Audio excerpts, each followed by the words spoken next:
Hi, I'm Mike from 1A Auto. We've been selling auto parts for over 30 years. We're dedicated to delivering quality auto parts, expert customer service, fast and free shipping, all backed by our 100% satisfaction guarantee. So visit us at 1aauto.com, your trusted source for quality auto parts. In this video, we're going to be working with our 2011 Chevy Camaro 3.6 liter V6 manual transmission. We're going to show you how to remove and replace your vehicle's rear wheel hub and bearing assembly. We're doing this on the passenger side, but the procedure should be the same on the driver's side. If you like this video, please click subscribe. We have a ton more information on this and many other vehicles. And if you need this part for your car, you can follow the link down in the description over to 1aauto.com. Here are the items you'll need for this repair.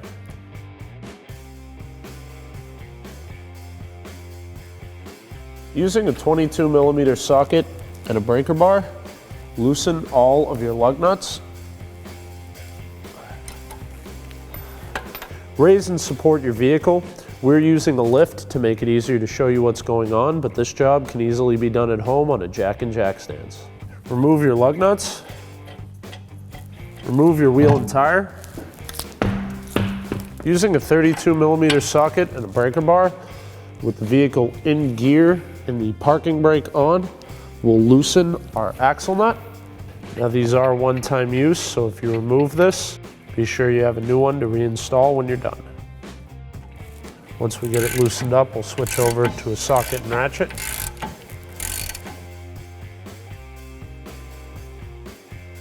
Place a punch in the center section of the axle and tap the splines loose. All of the bolts on your caliper, being the two 14mm on the pins and the two 16s securing it to the knuckle, are one-time use. So if you remove any of this hardware, be sure you have OE replacements with you. We're not going to remove the caliper for this. We're going to move the bracket and caliper as a whole. So we're going to use our 16mm socket and ratchet to loosen and remove the bolts. Make sure you have a bungee cord or some mechanics wire or a zip tie handy so you can secure your brake caliper out of the way without putting strain on the rubber hose. Using a T30 Torx bit and ratchet, remove your rotor screw. Release your e-brake. You may need to use a hammer to release your rotor. If you're going to be reusing it, you're going to want to hit the face and not the edges.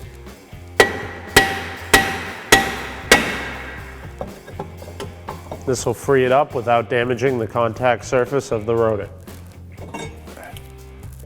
Remove the two 13mm bolts at the bottom and the one on the top, securing the wheel hub and bearing assembly to the knuckle.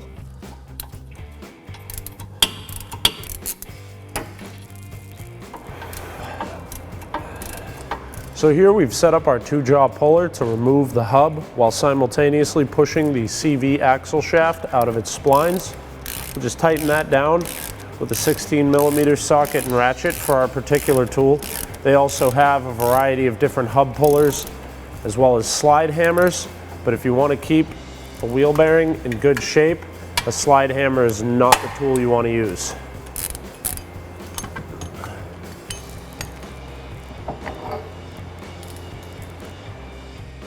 Using a small flat blade screwdriver or a right angle pick, you'll need to grab this spring washer as their one-time use. So we'll need to change this out before we put our new hub on. Just go ahead and work that off the end of your CV axle and throw it away. Install the new spring washer or spacer onto your axle fully before installing the wheel hub. Install the wheel bearing and hub assembly onto the splines of the CV axle.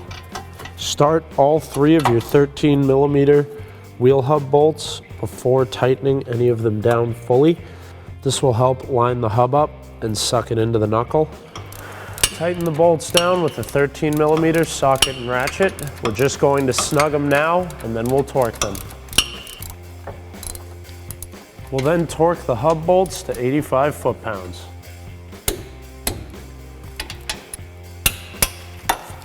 Reinstall your rotor. Just use a T30 Torx bit on an extension or a T30 Torx screwdriver if you have one. And I'm just gonna snug that rotor screw in. It doesn't really do anything structural, it just holds this in place to make installing the caliper easier. So as long as you get it on there tight and this isn't moving, you should be fine. Reinstall your caliper and carrier onto the rotor and put your two new 16mm bolts through the knuckle and into the carrier. We'll then snug them down with a 16mm socket and ratchet before torquing and putting the torque angle on the bolts. Torque the bolts to 30 foot-pounds, then add 90 degrees. Install a new axle nut, tighten it down with a 32mm socket and ratchet. Torque the axle nut to 200 foot-pounds.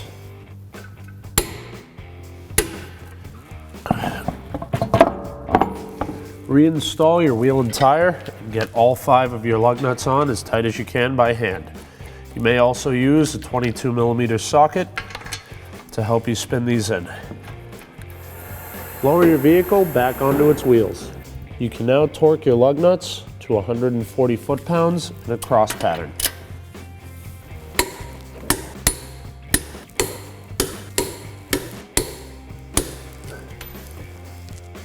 Thanks for watching. Visit us at oneauto.com for quality auto parts, fast and free shipping, and the best customer service in the industry.